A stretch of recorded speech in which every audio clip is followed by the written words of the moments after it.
Hello students, today we are going to learn the geography book of standard 6, and that is geography. And in that first chapter, the name is Friendship with Geography. तर चॅप्टरचं नाव आहे friendship with geography. हे first chapter आहे आपलं जॉग्राफीचं. यावर्षी नवीन syllabus आलेला आहे आणि त्यामुळे अजून मार्केटला तुमचे गाईड्स वगैरे अवेलेबल नाही, हे लक्षात ठेवायचं आहे. तर हा एक प्रयत्न आहे की तुम्हाला जास्तीत जास्त सोपं करून मी हे शिकवणार आहे. जॉग्राफीची what is mean by geography, geography म्हणजे काय, आणि त्याचे क्वेश्चन ॲन्सर्ससुद्धा मी तुम्हाला इथे लिहून देणार आहे. मी प्रिपेअर केले आहे, ते तुम्ही बघून घ्यायचे आहेत. ठीक आहे, तर आपण सुरुवात करूया. Concept of geography. Geography is the word taken from the Greek word geographia. आता जॉग्राफी हा जो शब्द आपण इंग्लिशमध्ये वापरतो, मराठीमध्ये आपण भूगोल म्हणतो याला. तर हा ग्रीक भाषेतला जो वर्ड आहे जिओग्राफिया. जिओ आणि ग्राफिया ह्या दोन शब्दांपासून जिओग्राफिया शब्द बनला आहे. Geo means earth and graphia means description. Description म्हणजे वर्णन. तर ह्या ग्रीक शब्दापासून जॉग्राफी आलेला आहे. So geography means the science that describes the earth. मग थोडक्यात काय, तर जॉग्राफी म्हणजे काय, तर जॉग्राफी म्हणजे पृथ्वीचा अभ्यास किंवा पृथ्वीचे वर्णन, किंवा असं सायन्स किंवा असं शास्त्र म्हणजे सायन्स की जे पृथ्वीच्या वर्णनाचा अभ्यास करतं. म्हणजे पृथ्वीवर काय काय आहे त्या सगळ्या गोष्टींचा अभ्यास जे सायन्स करतं त्याला आपण म्हणतो geography. Geography includes the study of physical and anthropogenic components on the surface of the earth and their interdependence. आता जॉग्राफीमध्ये काय काय आहे, तर स्टडी कशाचं आहे, तर फिजिकल म्हणजे भौतिक, अँड अँथ्रोपोजेनिक. अँथ्रो म्हणजे ह्युमन बिंग, ह्युमन म्हणजे माणूस. तर माणसानं तयार केलेले जे कंपोनंट्स आहेत किंवा जे जे गोष्टी आहेत त्याला आपण अँथ्रोपोजेनिक म्हणतो. जसं बिल्डिंग्ज आहेत, कृत्रिम तयार केलेले तलाव आहेत, बिल्डिंग्ज आहेत, वेगवेगळे जे माणसानं तयार केले आहेत त्यांना आपण अँथ्रोपोजेनिक वस्तू म्हणतो. आणि फिजिकल म्हणजे जसं नद्या, नाले, तुमचे हिल्स, डोंगर, नंतर पर्वत, त्याच्यावरती असणारं वेगवेगळे झाडं, दऱ्या, खोऱ्या, यांचं सगळं आपण फिजिकल फीचर्स म्हणतो. तर ह्या दोघांचा अभ्यास आपण जॉग्राफीत करतो. आणि त्यांचा इंटरडिपेंडन्स म्हणजे ह्या दोघांचा एकमेकांवर असणारा आपण म्हणतो अवलंबून असतो. ह्या दोन्ही गोष्टी एकमेकांवर अवलंबून आहेत. काय, फिजिकल फीचर्स आणि अँथ्रोपोजेनिक गोष्टीत. Physical geography and human geography are the two main branches of geographic study. आता ह्या जिओग्राफिक स्टडीमध्ये महत्त्वाचे दोन प्रकार पडतात. एक म्हणजे फिजिकल जिओग्राफी आणि दुसरं आहे ह्युमन जिओग्राफी. आता माहिती आहे ह्युमन जिओग्राफीमध्ये जनरली आपण ह्युमन जिओग्राफीमध्ये माणसांचा आणि माणसांनी तयार केलेला, माणसांचा म्हणण्यापेक्षा माणसांनी तयार केलेल्या वस्तूंचा अभ्यास आपण करतो आणि त्याचा संबंध जिओग्राफीची कसा येतो त्याचा. आणि फिजिकल जिओग्राफी जसं मी मघाशी म्हटलं, नद्या, रिव्हर्स, माउंटन्स, हिल्स, नंतर वेगवेगळ्या प्रकारचे प्लेन्स आपण म्हणतो, सॉईल, यांचा अभ्यास आपण फिजिकल जिओग्राफीत करतो. According to the scope of study, various sub-branches of geography have been formed. आणि जसा जसा स्कोप वाढतो आहे, जसं जसा त्याचा आपण म्हणूया अभ्यासाचा, एक जॉग्राफीच्या अभ्यासाचा क्षेत्र वाढत चाललं आहे, तसं तसं नवीन नवीन ब्रँचेस आता जॉग्राफीमध्ये ह्या तयार होत आहेत. ठीक आहे, हे झाली आपली कन्सेप्ट ऑफ जॉग्राफी.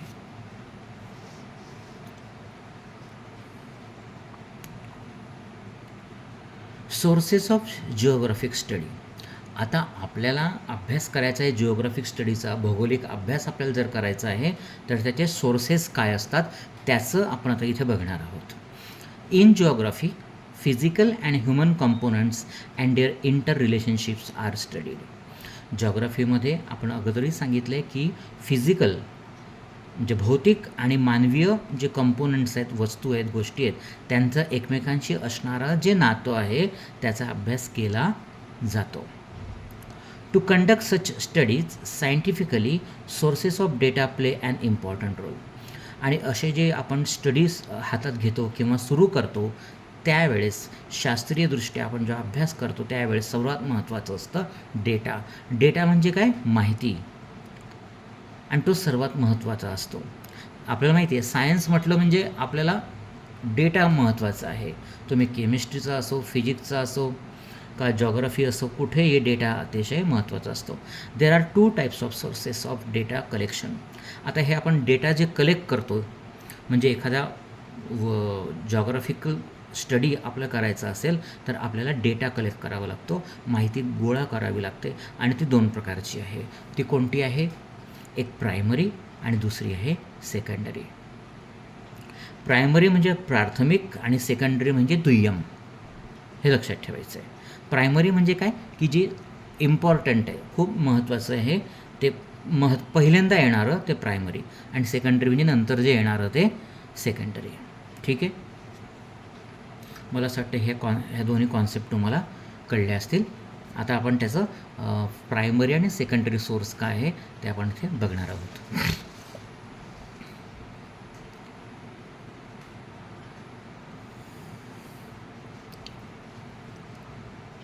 आता इकडे आहे प्रायमरी सोर्स आणि ह्या बाजूला आहे सेकंडरी सोर्स. आता जनरली आपण आपल्या याच्यात हे पूर्ण येणार नाही म्हणून सुरुवातीला आपण आता फक्त प्रायमरी सोर्सेस काय आहे हे आपण इथे पूर्ण बघूया. डेफिनेशन, व्याख्या काय? What is mean bye primary source? Primary data in geographic studies means the data that is collected through actual observations, measurements and records. तर मग प्रायमरी डेटा म्हणजे जिओग्राफिक स्टडीज भौगोलिक अभ्यासामध्ये प्रायमरी डेटा म्हणजे काय? तर डेटा जो आपल्याला कुठून मिळतो तर ॲक्च्युअल म्हणजे प्रत्यक्षात आपण जे ऑब्झर्व करतो, निरीक्षण करतो, बघतो, त्यानंतर मेझरमेंट म्हणजे मोजतो, मोजमाप करतो आणि रेकॉर्ड्स जे रेकॉर्ड मेंटेन करतो तिच्यातून मिळणारी माहिती ही प्रायमरी सोर्स आहे. हे लक्षात ठेवायचं आहे. म्हणजे फॉर एक्झाम्पल आता मला जर एखादा प्रायमरी सोर्स जिओग्राफिक स्टडी करायचा आहे एखाद्या पार्कचा, एखाद्या गार्डनचा किंवा एखाद्या जमिनीच्या तुकड्याचा, तर मी तिथे स्वतः जाईल. ठीक आहे, ॲक्च्युअल ऑब्झर्व म्हणजे ते मी स्वतः जाणार, ऑब्झर्व करणार, ते मोजमाप करणार आणि त्याचा रेकॉर्ड तयार करणार. याला म्हणायचं आपण प्रायमरी सोर्स. ओके, आता ह्या ब्ल्यू ह्याच्यात लिहिल्यात बघा कॅरेक्टरिस्टिक्स ऑफ प्रायमरी सोर्सेस आणि आहे examples of primary sources. Characteristics म्हणजे काय? वैशिष्ट्ये. तर प्रायमरी सोर्सेसचे वैशिष्ट्ये काय आहेत आणि त्याचे एक्झाम्पल्स. आपल्याला डेटा, प्रायमरी डेटा किंवा प्रायमरी सोर्सेस हे कसे आहेत, कोणते आहेत ते आपल्याला मिळणार आहेत. ह्या सोर्सेसवरनं आपल्याला हा डेटा मिळतो, हे लक्षात ठेवायचं आहे. त्यातलं पहिलं आहे direct and original information is received. त्याचं पहिलं कॅरेक्टरिस्टिक किंवा वैशिष्ट्य काय आहे की डिरेक्ट म्हणजे प्रत्यक्षात आणि ओरिजिनल मूळ स्वरूपातली इन्फॉर्मेशन आपल्याला मिळते. डायरेक्ट आणि ओरिजिनल प्रत्यक्षात येणारी आणि मूळ स्वरूपात येणारी इन्फॉर्मेशन आपल्याला मिळते. आता कुठून मिळते तर फील्ड व्हिजिट. फील्ड व्हिजिट म्हणजे काय? फील्ड म्हणजे शेत नव्हे, इथे लक्षात ठेवा. आता field means a sample of place. Sample म्हणजे काय की आपल्याला ज्याही जिओग्राफिकल वस्तूचा किंवा जागेचा अभ्यास करायचा आहे त्याला आपण फील्ड म्हणतो, हे लक्षात ठेवायचं आहे. तर प्रत्यक्ष त्या जागेवर जाणं त्याला आपण म्हणतो फील्ड. तर तिथे आपण प्रत्यक्षात भेट देतो आणि तिच्यावरनं आपण ही माहिती घेतो. ठीक आहे. दुसरं, it has more credibility. Credibility म्हणजे काय? विश्वसनीयता. ही जी प्रायमरी डेटा जो आपल्याला मिळतो किंवा प्रायमरी सोर्सेसपासून येणारा जो डेटा असतो हा क्रेडिबल आहे. क्रेडिबल म्हणजे विश्वसनीय. कारण का? आपण स्वतः तो कलेक्ट केलेला आहे, हे लक्षात ठेवायचं आहे. आता कुठून मिळतो? तर जनरली इंटरव्ह्यू. आता एखाद्या गावात छोटंसं गाव आहे आणि आपल्याला सांगितलं की बाबा तिथली माहिती घेऊन या, तर आपण काय करणार? आपण स्वतः तिथे जाणार आणि तिथले राहणारे जे खेडूत आहेत किंवा त्या खेडेगावात राहणारे लोक आहेत त्यांचा इंटरव्ह्यू घेऊ, त्यांना विचारू की इथे पाऊस कसा पडतो, इथली माती कशी आहे, इथली पिकं कशी होतात, ही सगळी माहिती आपण त्या लोकांकडनं घेऊ, इंटरव्ह्यू घेऊ. आणि म्हणून ती माहिती आपल्या कशी होते, क्रेडिबल आहे, विश्वसनीय आहे. हे लक्षात ठेवा. मला असं वाटतं तुम्हाला हे कळत असेल मी काय शिकवतो आहे ते. It is the source of new information. आता हा जो प्रायमरी सोर्स आहे हा न्यू इन्फॉर्मेशन आहे. आता फॉर एक्झाम्पल एखादा बगीचा आहे आणि त्या बगीच्यामध्ये लोक नेहमी जा ये करतात, परंतु आपण जेव्हा प्रत्यक्षात तिथे जातो, आपलं साहित्य तिथे नेतो, सायंटिफिक वेगवेगळे इन्स्ट्रुमेंट्स आपण तिथे नेतो, त्याचा अभ्यास करतो, तर ती आपल्यासाठी एक नवीन इन्फॉर्मेशन असते. बरोबर आहे. आणि सर्वे, मग त्यासाठी आपण काय करतो, सर्वे म्हणजे काय, सर्वेक्षण करणे, बघणे. या फोटोमध्ये दिलेला आहे बघा, हा माणूस जो आहे हा तिथे एक आपण म्हणूया काहीतरी इन्स्ट्रुमेंट आहे आणि समोर एक माणूस उभा आहे, तो सगळं तिथे सर्वे करतो आहे आणि याच्यातून त्याला कोणती मिळते, एक नवीन इन्फॉर्मेशन मिळते. नवीन इन्फॉर्मेशन म्हणजे काय, कोणते जमिनीचं एक प्रकारे आपण म्हणूया ती फ्लॅट आहे का, ती उंच आहे, किती खोल आहे, कशी आहे, याचं माहिती आपल्याला मिळते. नंतर आहे लोकेशन स्पेसिफिक. ही जी इन्फॉर्मेशन असते आपल्याला प्रायमरी सोर्समध्ये मिळणारी, ही लोकेशन स्पेसिफिक आहेत. एखादं स्पेसिफिक लोकेशन, एक जागा आहे, ठराविक जागा आहे, त्या जागेची माहिती आपल्याला मिळते. Gives exact data about a specific location. आता एक्झाम्पल आपण जर म्हटले की बाबा मला मुंबईत जाऊन राणीचा बाग आहे किंवा एखादं मरीन ड्राईव्ह आहे, तिथे जायचं आहे आणि तिथली जी माहिती आहे, प्रत्यक्षात असणारी माहिती मला घ्यायची आहे, तर ती आपण तिथे जाऊन ती घेऊ शकतो. ठीक आहे. आता तिथे आपण ते कशी घेऊ शकतो, तर ड्रोन सर्वे इमेज, ड्रोनचा वापर आपण करू शकतो. ड्रोन आजकाल तुम्हाला माहिती आहे की ड्रोन्स असे एक इन्स्ट्रुमेंट्स आहेत की ते हवेमध्ये उडतात. तुम्ही बऱ्याच ठिकाणी लग्नांमध्ये वगैरे समारंभांमध्ये पाहिले असतील की ड्रोन्स लावतात, त्याच्यावरती कॅमेरा असतो आणि त्याच्यावरनं सगळे फोटोज किंवा व्हिडिओज कॅप्चर केले जातात. तसं ह्या जिओग्राफिक स्टडीसाठी, ह्या भौगोलिक अभ्यासासाठी सुद्धा ड्रोनचा वापर करून आपण सर्वे करू शकतो. त्याला कॅमेरा लावून किंवा लाईव्ह व्हिडिओ आणि त्याला नेट जोडून आपण लाईव्ह सर्वे करू शकतो. ठीक आहे. आणि त्या स्पेसिफिक जागेची माहिती आपण मिळवू शकतो. आता शेवटचा काय मुद्दा याच्यातला बघा, प्रायमरी सोर्सचा, requires more efforts and is more expensive. आता जेव्हा आपल्याला एखादी गोष्ट, एखाद्या जागेचं, एक छोट्याशा जागेचं, नदीचं किंवा तलावाचं किंवा कोणत्याही भूपृष्ठभागाचं आपल्याला अभ्यास करायचा आहे, तर तेव्हा आपल्याला जास्तीत जास्त प्रयत्न द्यावे लागतात. स्वतः तिथे आपल्याला जावं लागतं, तिथे रात्रंदिवस आपल्याला काम करावं लागतं. मग त्याच्यात एफर्ट्स आहेत, प्रयत्न आहेत आणि मोर एक्सपेन्सिव्ह, कारण त्याच्यासाठी लागणारा सामान, इन्स्ट्रुमेंट्स, स्वतः तिथे आपल्याला जायचं आहे, लोकांना घेऊन जायचं आहे बरोबरच्या, आणि मग तेव्हा तो पैसा जास्त लागतो आणि म्हणून त्यांनी त्याला म्हटलं आहे एक्सपेन्सिव्ह, म्हणजे महाग असतं. आता याच्यामध्ये काय काय मिळतं आपल्याला, कुठून मिळतं, वेदर डेटा. आता वेदर म्हणजे हवामानाचा जो माहिती असते, त्याच्यामध्ये वेगवेगळ्या प्रकारचे इन्स्ट्रुमेंट्स आहेत बघा. हे टेम्परेचर मोजण्यासाठी थर्मोमीटर्स आहेत, हे प्रेशर गेज करण्यासाठी इन्स्ट्रुमेंट्स आहेत, हे विंड दाखवण्याचं, डायरेक्शन दाखवणारे इन्स्ट्रुमेंट आहेत. हे वेगवेगळे घेण्यासाठी आपल्याला पैसा लागतो, म्हणून हे एक्सपेन्सिव्ह आहे. ठीक आहे. हे झालं तुमचं प्रायमरी सोर्स.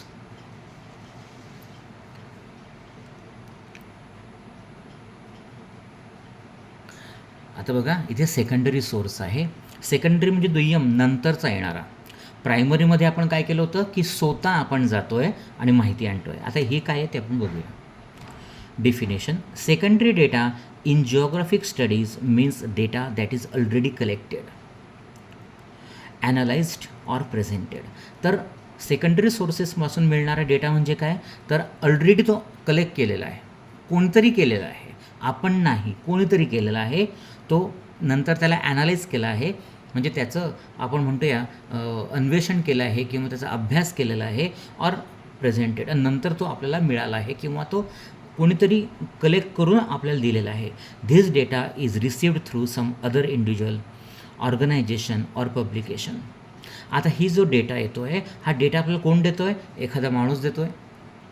एखादा रिसर्च करणारा माणूस असेल, तो इंडिव्हिज्युअल आहे, माणूस आहे, व्यक्ती आहे, त्याच्याकडनं आला आहे, किंवा ऑर्गनायझेशन आहे, एखादी संस्था आहे, एखादी कॉलेज असेल, एखादी रिसर्च इन्स्टिट्यूट असेल, ते आपल्याला देत असतील, किंवा पब्लिकेशन. पब्लिकेशन म्हणजे काय, एखादं पुस्तक असेल की जे जनरली आपल्याला छापलेल्या याच्यामध्ये आपल्याला मिळतं. रिसर्च मॅगझिन्स असतात, पेपर्स असतात, त्याच्यातनं आपल्याला हे रिपोर्ट्स येतात, मॅप्स येतात किंवा आर्टिकल्स म्हणजे लेखन आलेले लिखित स्वरूपातले माहिती, त्याला आपण आर्टिकल्स म्हणतो. तर एक लक्षात घ्यायचा महत्त्वाची प्रायमरी सोर्स आणि सेकंडरी सोर्समधला डिफरन्स आपल्याला कळला की प्रायमरी म्हणजे आपण we ourselves go to the venue or site and take the information, collect the information. इथे आपल्याला कोणाकडनं तरी आपण मिळवतो आहोत.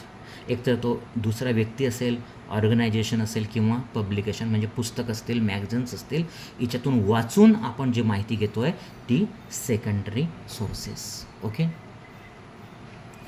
त्याच्यात वैशिष्ट्य काय आहेत ते आणि एक्झाम्पल्स ऑफ सेकंडरी सोर्सेस ते कोणकोणते एक्झाम्पल्स आहेत ते आपण बघूया. Data is indirectly collected. आता पहिल्या प्रायमरीमध्ये आपण डेटा जो घेतला होता हा डायरेक्टली घेतला होता, हा इनडायरेक्टली आहे,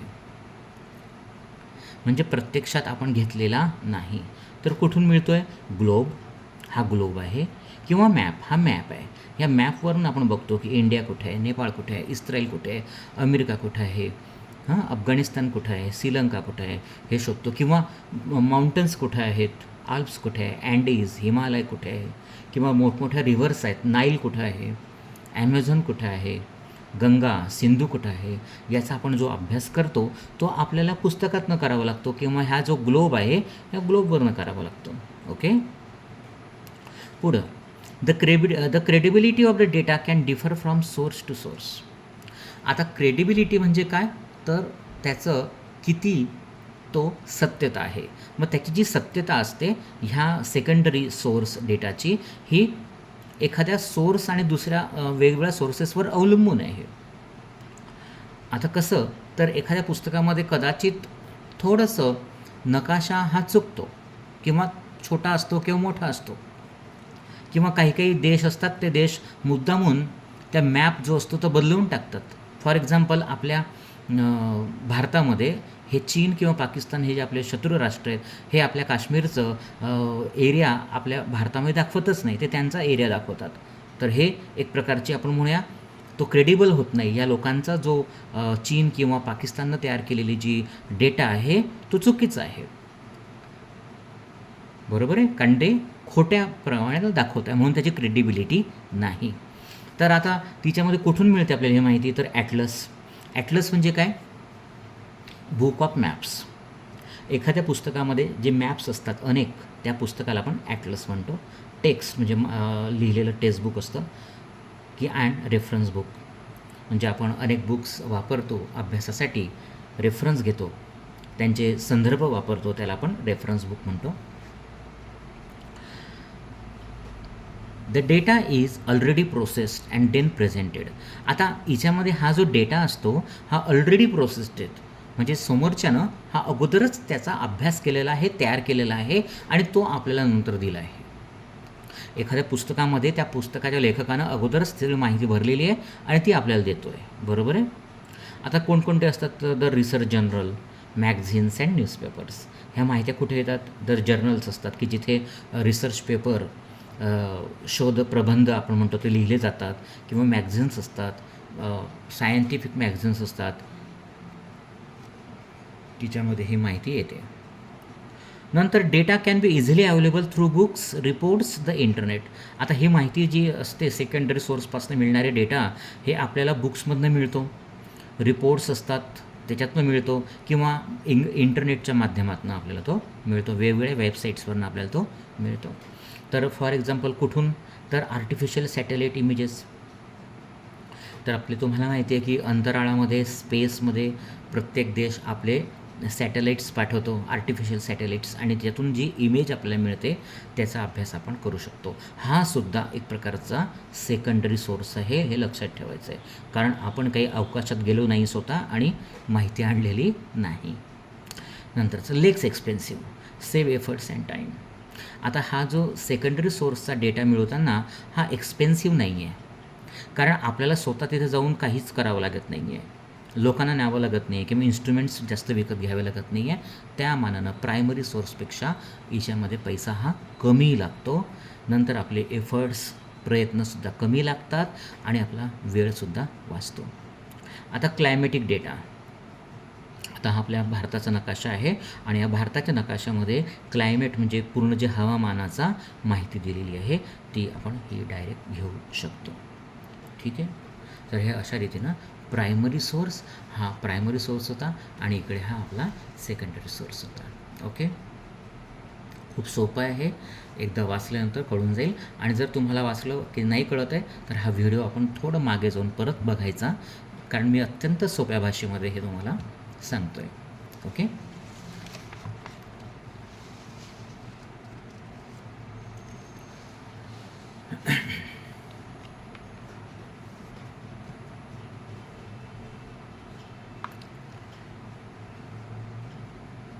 आता ही एक प्रकारची माहिती तुम्हाला दिलेली आहे, तर आपल्या क्लासमेट्सबरोबर बसून आपल्या फ्रेंड्सबरोबर बसून हे पूर्ण करायची आहे. आता फॉर एक्झाम्पल पॉईंट्स आहेत, प्रायमरी सोर्स आहे, सेकंडरी सोर्स आहे, कन्सेप्ट म्हणजे एक प्रकारची कल्पना आहे, डिफिनेशन आहे, आणि original data collected through actual observation, surveys and measurements already collected, analyse and presented data. म्हणजे आपल्याला काय करायचं आहे, हे आपल्या मित्रांबरोबर बसून आपल्याला हे एक प्रकारची त्याची चर्चा करायची आहे. ठीक आहे. क्रेडिबिलिटी कशी आहे, तर क्रेडिबल प्रायमरी सोर्समध्ये क्रेडिबिलिटी ही जास्त असते. नेचर ऑफ डेटा कसा असतो, तर हा रिअल डेटा असतो, अचूक असतो, ॲक्युरेट असतो.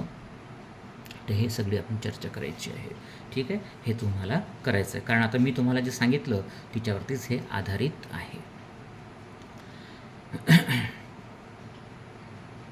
आता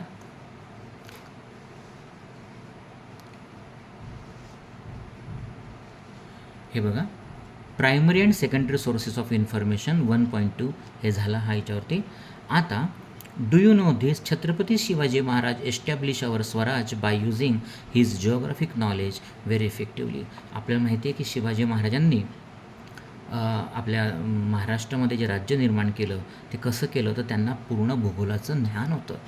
छत्रपती शिवाजी महाराजांना पूर्ण आपल्या ह्या सह्याद्रीचं, नद्यांचं, दऱ्याखोऱ्यांचं पूर्णतः माहिती होती आणि त्याचा वापर करून, त्या ज्ञानाचा वापर करून त्यांनी आपलं स्वराज हे उभारलं. He made warfare techniques, governance, fort building and administration more capable. आणि याचा वापर करून त्यांनी वॉरफेअर म्हणजे युद्धकला, जे वेगवेगळे कला, नंतर गव्हर्नन्स म्हणजे राज्यकारभार कसा करायचा, नंतर हे किल्ले बांधले वेगवेगळ्या ठिकाणी, याच्यासाठी कशाचा वापर केला, तर ह्या जॉग्रफीचा, भूगोलाचा अभ्यास केला. By making the apt use of mountains, hills and valleys using guerrilla tactic, the enemy was brought to its knees. आणि छत्रपती शिवाजी महाराजांनी काय केलं, तर आपल्या ह्या ज्या दऱ्याखोऱ्या होत्या, उंच किल्ले होते, आपले मोठमोठे माउंटन्स होते, दऱ्याखोऱ्या होत्या, यांचा वापर करून गुरिला म्हणजे गनिमी काव्याचा वापर करून शत्रूला नामोहरण केलं, त्यांना हरवलं. The coast was use to establish the navy. आणि कोस्ट म्हणजे आपल्या समुद्राचा जो किनारा आहे कोकणाकडचा, त्याच्यावरती त्यांनी किल्ले बांधले आणि ते करून शत्रूवरती त्यांनी जिंकले शत्रूंना. Forts, castles and citadels were constructed by applying geographic knowledge. आपल्या जिओग्राफिक नॉलेजचा वापर करून त्यांनी वेगवेगळे किल्ले, छोटे छोटे किल्ले वगैरे तिथे बांधले. तर म्हणजे जॉग्राफीच किती महत्त्वाची आहे हे आपल्याला कळलं की शिवाजी महाराजांनासुद्धा त्याचं महत्त्व कळलं होतं त्या काळामध्ये, आणि त्यानुसार त्याचा वापर करून आपला महाराष्ट्र कसा आहे, सह्याद्री कसा आहे, कोकण कसं आहे, किंवा पुणे जिल्हा कसा आहे, सातारा कसा आहे, याचा सगळा आपण म्हणूया अभ्यास करून त्यांनी त्यांचे निर्णय घेतले आणि शत्रूला हरवलं, पराभूत केलं. ठीक आहे. आता लेटेस्ट डिस्कस तो काय म्हणतोय बघूया. A geographic study is not limited to the school going children but is useful for where every element of the society. आता जॉग्राफी हे फक्त काही शाळेत जाणाऱ्या मुलांसाठी नसतं, तर समाजातल्या प्रत्येकासाठी असतं. How is geography useful for students, teachers, parents, researchers, farmers, businessman, administration and defence forces. आणि जॉग्राफी प्रत्येकासाठी, आपल्या टीचर्स लोकांसाठी, स्टुडंट्स लोकांसाठी, पेरेंट्ससाठी, रिसर्च म्हणजे संशोधन करणाऱ्यांसाठी, शेतकऱ्यांसाठी, बिझनेसमन लोकांसाठी, नंतर जे ॲडमिनिस्ट्रेशनमध्ये अधिकारी काम करतात, नंतर आपले सैनिक, डिफेन्स, संरक्षण खात्याच्या लोकां सगळ्यांसाठी जॉग्राफी हा कामं येत असतो, हे लक्षात ठेवायचं आहे.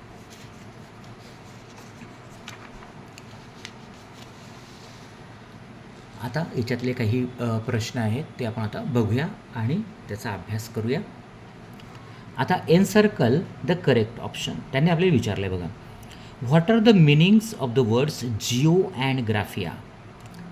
अगदी सुरुवातीला आपण बघितलं होतं की जिओ म्हणजे काय, तर अर्थ, आणि ग्राफिया मीन्स डिस्क्रिप्शन. तर अर्थ, मग याच्यातलं उत्तर काय येतं, अर्थ अँड डिस्क्राईब का sky and describe, climate and describe का mountain and describe, earth and to describe means geographia. Okay. Which are the elements studied in geography. जिओग्राफीमध्ये कोणत्या एलिमेंटचा अभ्यास आपण करतो, तर ओन्ली ह्युमनचा करतो का, नाही. ओन्ली फिजिकलचा करतो का, नाही. बायोलॉजिकल अँड ह्युमन एलिमेंटचा करतो का, हो. बायोलॉजिकल आणि ह्युमन एलिमेंटचा सुद्धा आपण याच्यात अभ्यास करतो. ठीक आहे, जिओग्राफीमध्ये, कारण इथे आपल्याला बघा दिलेलं आहे human geography, physical and human ह्यांचा अभ्यास आपण याच्यात करत असतो, हे लक्षात ठेवायचं आहे.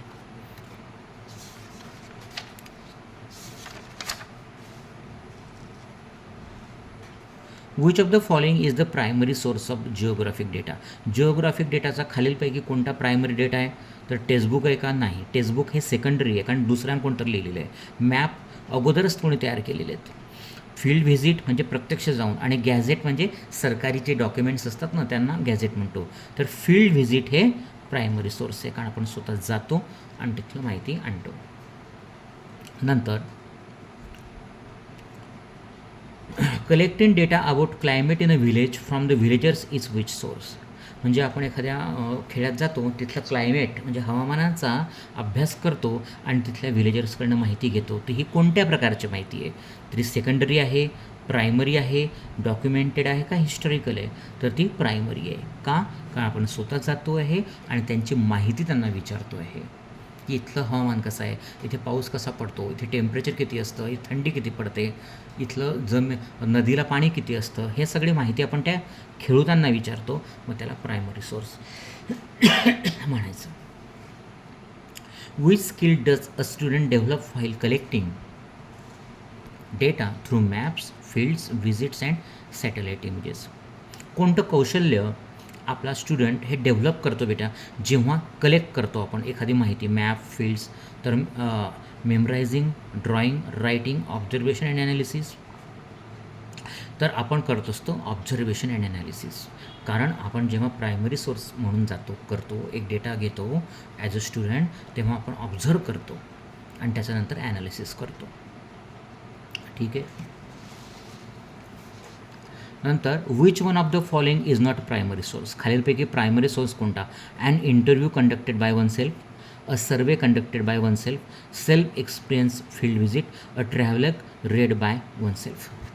आता याच्यामध्ये बघा, इंटरव्ह्यू कंडक्टेड बाय वन सेल्फमध्ये आपण स्वतः काय करतो, इंटरव्ह्यू घेतो आहे कोणाचा, म्हणजे तो प्रायमरी सोर्स झाला.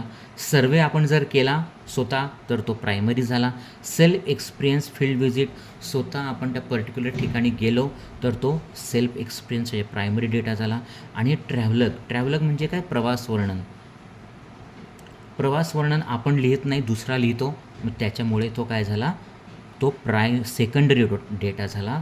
सेकंडरी सोर्स डेटा म्हणजे तो प्रायमरी नाही. कोणता, traveller. Which one of the following statements is not true about the secondary sources.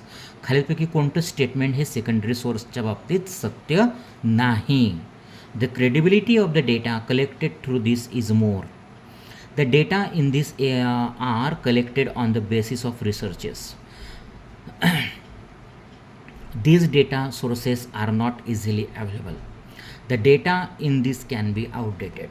आता बघा, सेकंडरी सोर्सच्या बाबतीत कोणती गोष्ट सत्य नाही. तर credibility of the data collected through this is more. हे होत नाही.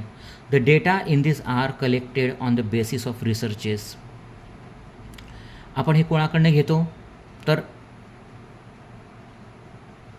रिसर्च करणं आपण डेटा कलेक्ट करत असतो. नंतर data sources are not easily available. आता बघा, जनरली सेकंडरी सोर्सेस हे अवेलेबल असतात, त्याच्यामुळे हा ट्रू आहे. The data in this can be outdated. हो, होऊ शकतं, कारण हे सत्य आहे. डेटा हा सेकंडरी सोर्समधला कदाचित आउटडेटेड होऊ शकतो. नवीन नवीन रिसर्च येत असतं, म्हणून हे दोन्ही ॲप्लिकेबल नाही. मग आता ते दोघांचा विचार आपल्या दोन लोकांचा वरच्या करायचा आहे. The data in this area collected on the basis of researches, नाही, हे सुद्धा नाही. The credibility of the data collected through this is more, हे पण होऊ शकतं का?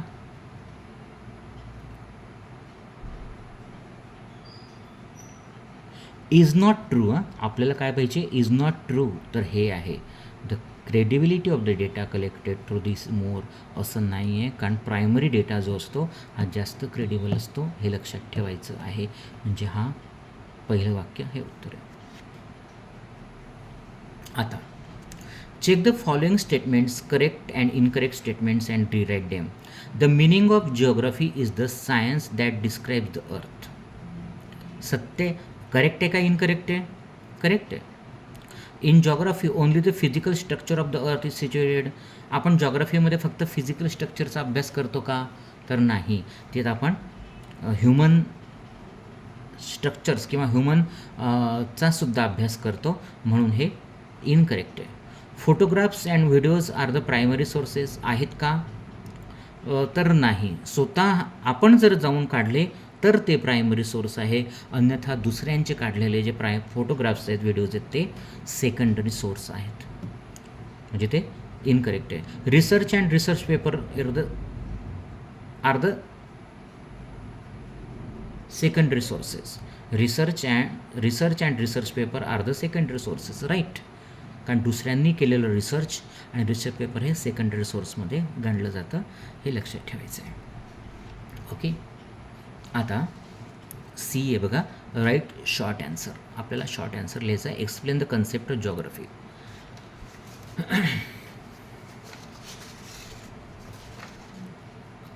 तर त्याच्यासाठी मी उत्तर बघा तयार केलं आहे. आता तुम्हाला एक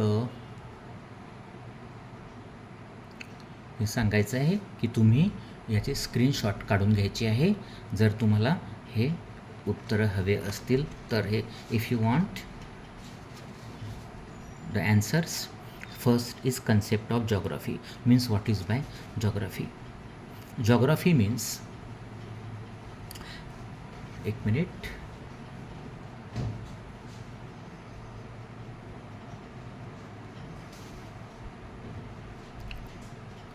geography means the science that describes the earth.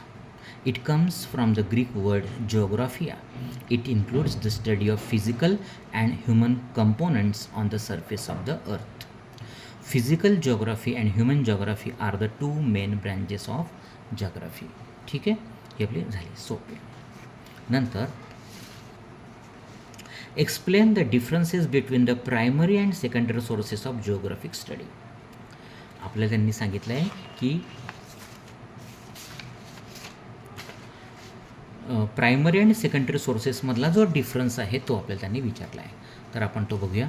Primary सोर्समध्ये primary source data is direct and original information received from source such as field visit.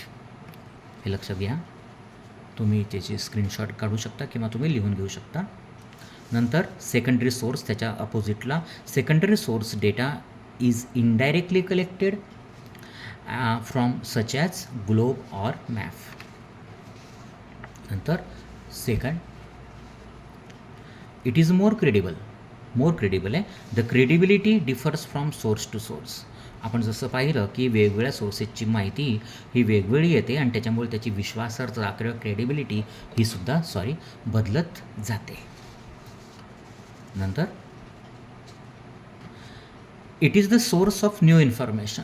आपण जेव्हा जातो आणि स्वतः काम करतो तेव्हा ती एक नवीन इन्फॉर्मेशन असते. तर इथे बघा, the data is already received or processed. तर याच्यामध्ये सेकंडरीमध्ये डेटा ऑलरेडी रिसिव्ड आपल्याला मिळालेला आहे आणि तो प्रोसेस झालेला आहे, त्याच्यावरती क्रिया झालेली आहे, तो त्याचा आपण म्हणूया अभ्यास झालेला आहे अगोदरच. For it gives exact data about a specific location.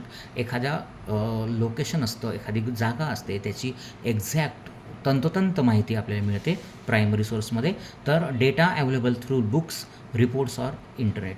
आणि याच्यातला जो डेटा असतो सेकंडरी, हा आपल्याला एकतर बुक्समधनं मिळतो किंवा रिपोर्ट्सवरनं मिळतो किंवा इंटरनेटवरनं मिळतो. नंतर 5 number, 5th number, it involves more efforts and is more expensive. याच्यामध्ये जास्त प्रयत्नांची गरज आहे, more efforts and more expensive. याच्यामध्ये पैसा हा जास्त लागत असतो. त्याच्या अपोजिटला सेकंडरी सोर्समध्ये बघा, रिक्वायर्स लेस एफर्ट्स, कमी एफर्ट्स लागतात आणि लेस एक्सपेन्सिव्ह आहे, याच्यामध्ये पैसा हा कमी लागत असतो. ठीक आहे. तर याचं तुम्ही स्क्रीनशॉट काढू शकता किंवा तुम्ही हे लिहून घेऊ शकता. हे माझ्या कॅमेराचा थोडा आपण म्हणूया कमतरता आहे की पूर्ण ते घेत नाही, तर मी तुम्हाला ते ॲडजस्ट करून देतो, थोडं मूव करून देतो आणि तुम्ही ते बघू शकता. ओके. आता पुढचं बघा, do as directed. Right a geographic description of any one place that you have visited during the field visit in your own words. तर तो म्हणतो आहे की तुम्ही एखाद्या ठिकाणी स्वतः फील्ड विजिट केलेली आहे, तर त्याची माहिती आपल्याला द्यायची आहे डू ॲज डिरेक्टेडमध्ये. तर आपण तयार केलं आहे बघा.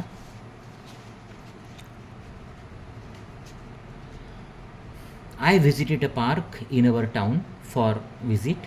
The park is located in a clean and green area. It has many trees, flowering plants and open space.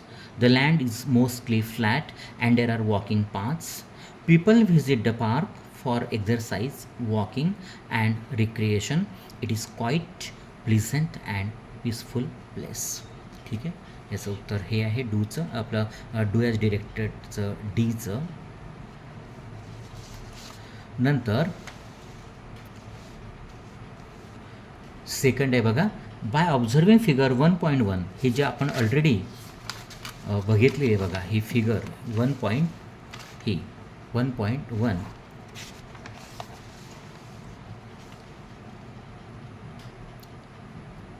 Right in your own words about which elements are studied in geography. तर हे करून आपल्याला कोणता अभ्यास आपण करतो आहोत ते आपल्याला विचारलं आहे. ही डायग्रॅम बघून, कोणती? ही. ओके. ही संबंध. तर आपण ते बघूया, त्याचं उत्तर तयार केलं आहे. By observing figure 1.1 we can say that we study both physical factors as well as human factors on the earth. आता फिजिकल फॅक्टर्समध्ये काय काय येतं आहे, तर लिथोस्पियर म्हणजे लँड, जी वरचा जमिनीचा भाग आहे तो लँड. हायड्रोस्पियर म्हणजे वॉटर, पाण्याचा जो वेगळा भाग आहे तो. नंतर ॲटमॉस्फिअर हवा आणि biosphere plants and animals. Okay. त्यानंतर ह्युमन फॅक्टर्स कोणकोणते आहेत, तर पॉप्युलेशन, माणसांची लोकसंख्या, ह्युमन सेटलमेंट्स, घरं, इकॉनॉमिक ॲक्टिव्हिटीज, वेगवेगळ्या आपल्या आर्थिक ज्या आपले कामं असतात ते. नंतर चेंजिंग सोशल कंडिशन्स, बदलणारे सामाजिक परिस्थिती. It also studies resources, environment and sustainable development. तर हे या सेकंडचं उत्तर आहे. ठीक आहे.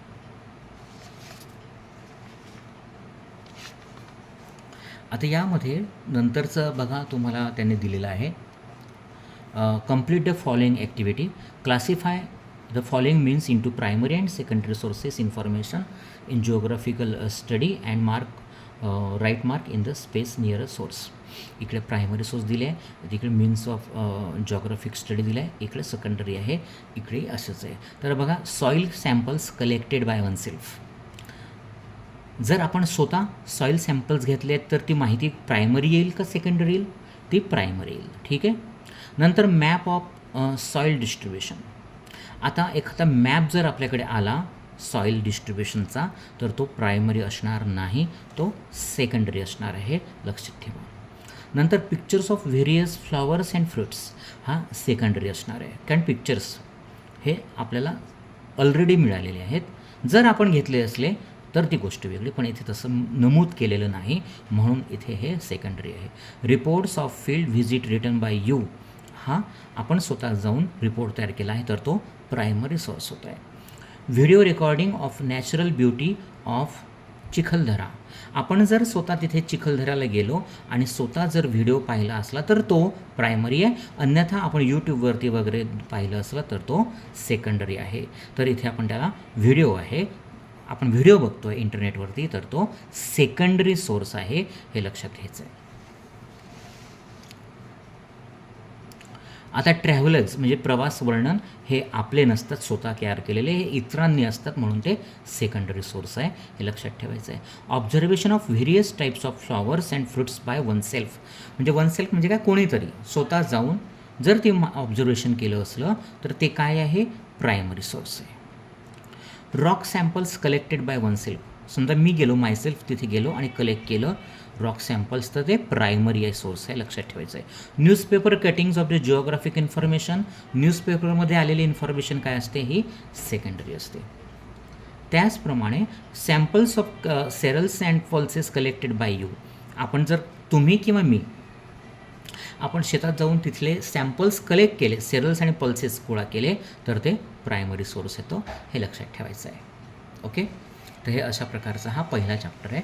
मला असं वाटतं तुमच्या बऱ्याच कॉन्सेप्ट याच्यातनं क्लिअर झाल्या असतील आणि तुम्हाला काही अडचण असतील तर कॉमेंट सेक्शनमध्ये जरूर मला विचारा. त्याचप्रमाणे आपल्या ह्या चॅनलला लाईक करा, सबस्क्राईब करा आणि इतर आपल्या दोस्तांबरोबर मित्रांबरोबर त्यांनासुद्धा हे चॅनल तुम्ही रिफर करा. थँक्यू.